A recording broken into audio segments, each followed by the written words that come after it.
22 नवंबर 1971 सुबह के लगभग 9:15 पश्चिम बंगाल की सीमा के पास छोटा सा गांव बोयरा। अचानक आसमान में गरजने वाली आवाजें गूंजने लगीं। लोग घरों से बाहर निकलकर ऊपर देखने लगे। 3 पाकिस्तानी F-86 सेबर जेट हवा को चीरते हुए भारतीय सीमा की तरफ बढ़ते दिखे। किसी को समझ नहीं आया कि ये क्या होने वाला है।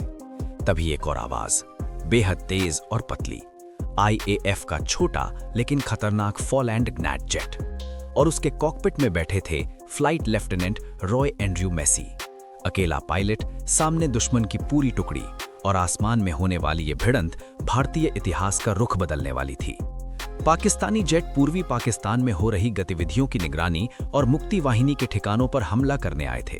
उन्हें लगा था कि भारतीय वायुसेना शायद इतनी जल्दी प्रतिक्रिया नहीं दे पाएगी, लेकिन भारतीय रडार पर उनकी हर गतिविधि पहले से ट्रैक हो रही थी।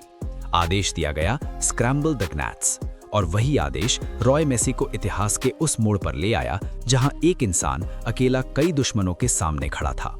रॉय मेसी भारतीय वायुसेना के 22 स्क्वाड्रन का हिस्सा थे, एक ऐसा स्क्वाड्रन जो अपनी तेज और आक्रामक रणनीति के लिए जाना जाता था। मेसी बेहद शांत स्वभाव के, लेकिन दिमाग से बिजली की तरह तेज। उन्हें पता था कि F-86 सेबर ग्नैट से बड़ा है, भारी है, हथियारों से भरपूर है, लेकिन उन्हें भरोसा था कि असली ताकत मशीन में नहीं बल्कि उसे उड़ाने वाले इंसान में होती है। उन्होंने उड़ान भरने से पहले अपने साथियों से मजाक में कहा था, अगर वो 3 हैं और हम 1 तो उन्हें ज्यादा डरना चाहिए। कुछ ही मिनटों में मेसी का ग्नैट हवा में था और दुश्मन की तरफ बढ़ रहा था। जैसे ही तीनों सेबर भारतीय सीमा में दाखिल हुए, मेसी को आदेश मिला, एंगेज द टारगेट्स।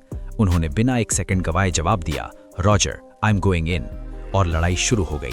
सामने 3 दुश्मन और वो अकेला। सेबर पायलटों ने फॉर्मेशन बदली और ग्नैट को घेरने की कोशिश की। संख्या के हिसाब से ये एक असंभव स्थिति थी, लेकिन मेसी ने ग्नैट की सबसे बड़ी ताकत, उसकी फुर्ती का फायदा उठाया। उन्होंने अचानक टर्न लिया, गैस कम की और पलक झपकते ही 180 डिग्री रिवर्स रोल कर लिया। दुश्मन को लगा कि ग्नैट उनकी पकड़ से निकल गया है, लेकिन असल में ग्नैट अब उनके बिल्कुल पीछे पहुंच चुका था। सेबर जेट का इंजन, उसकी टेल, सब मेसी के निशाने पर थे।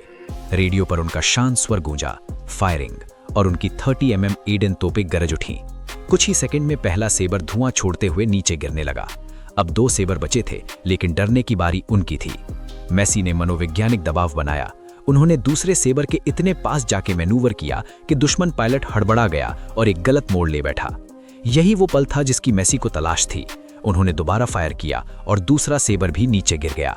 आसमान में अब सिर्फ एक दुश्मन बचा था, लेकिन वो भी अब मुकाबला नहीं बल्कि भागने में विश्वास रखता था।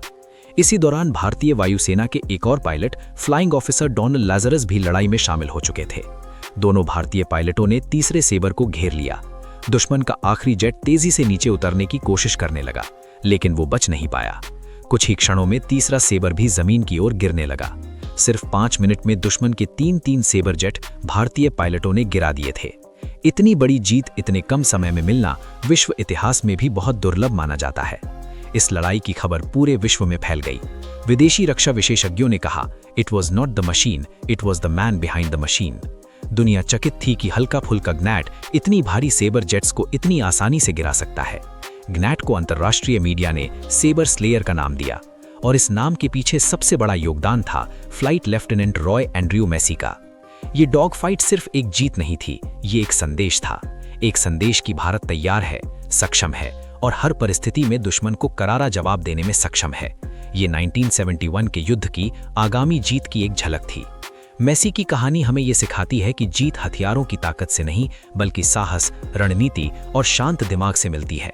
22 नवंबर 1971 का वो दिन और वो 5 मिनट भारतीय वायुसेना के इतिहास में स्वर्ण अक्षरों में दर्ज हो चुके हैं। रॉय मेसी और उनके साथियों ने साबित कर दिया कि कभी कभी दुश्मन की संख्या मायने नहीं रखती, मायने रखता है तो केवल वो योद्धा जो लड़ रहा है। इसीलिए आज भी दुनिया के सैन्य इतिहास में बैटल ऑफ बोयरा को एक अद्भुत उदाहरण माना जाता है, जहां सिर्फ कौशल नहीं बल्कि ब्रिलियंस इन द स्काई दिखाई दी थी।